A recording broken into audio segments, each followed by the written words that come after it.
Right, this is the axle for the idler bearing on the JCB 8014 CTS, and I think it's probably the same on a lot of the other 801 series. So the axle has a bearing that needs to go on there, and then the Cir-clip goes on there, and then this cleaning bearing shield thing goes on here. So that would give us an axle with a couple of decent bearings and Cir-clips, and then the covers. This is the state of my old. That's all that was left. That was it, and that was just it was loose anyway, knackered. Let's go have a look at it.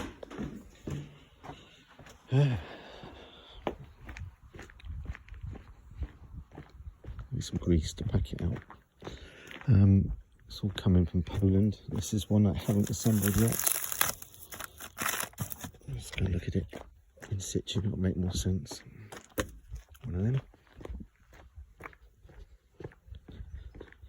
Put a cover on it because it's going to rain. Maybe not tonight, but it will tomorrow. So this is it going back together. This is what an old one looks like. This one is pretty knackered. This one is ridiculously knackered. Anyway, that is what you can buy from Poland, and it cost me £350 plus 20% is about £70, I think, VAT. So about £430, something like that. Shipped to the door, and that gave me these two things here, and you can see one sat there. It gave me the axle I was just pointing out, which is currently in there. There should be the bearings in there, the Cir-clips, and the whatever, I don't know what to call these things, covers. I'm calling it covers, right? It actually feels like a bearing when you rotate it, and I think if I was to break it apart, it's got like ball bearings or something in there. Anyway, covers. So these two things are knackered, and that is what about £450 will get you those. What happens is there's a plate that goes on the end here. It's held on by 4 of these bolts. I think they're 19mm, I think. I should know that. It is a 19. Right, so what it looks like on the machine is this. So there's 8 there, just 4 of those screws go in here in that end piece. Now that whole mechanism, like that, this section, all it does is it slides into these rails. There's nothing fancy about this, it just slides in here. Mine were dragging on the bottom of this edge on here. So this one actually came out, I yanked this one out. This one I had to fight it out, and I mean I used the bucket, I used everything to try and get this out. In the end, I actually put a metal bar straight through the thing, so there is a hole here.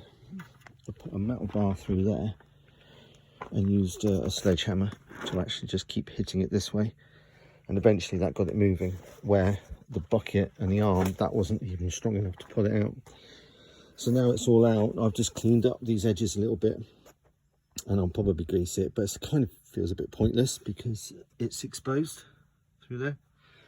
It's going to get dirty, or the grease is going to get covered in rubbish, but I suppose I could put some like copper grease on it or something.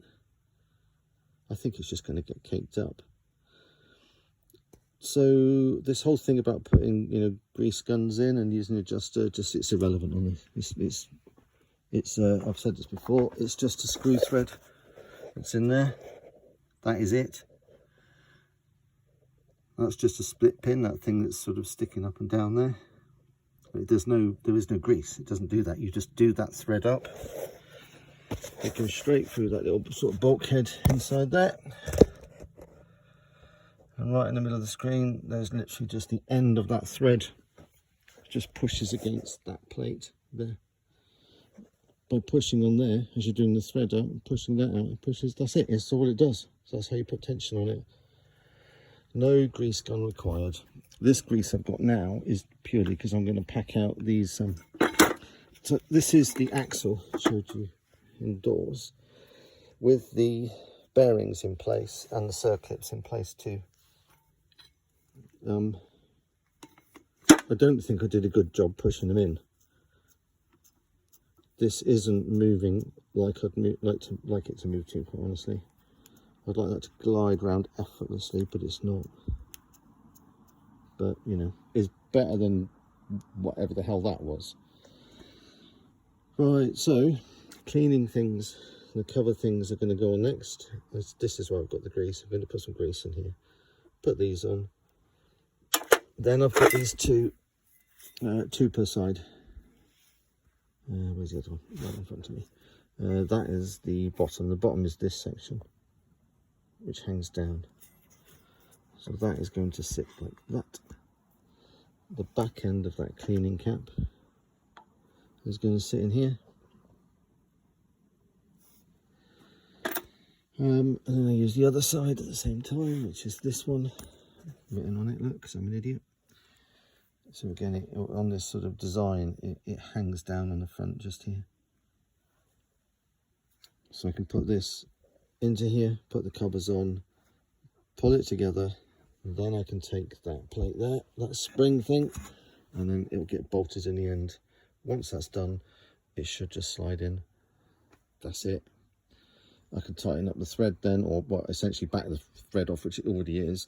I can put the track on, and then I can obviously do the thread up, and it should slowly push that out. That's it. Rock and roll. Later, taters.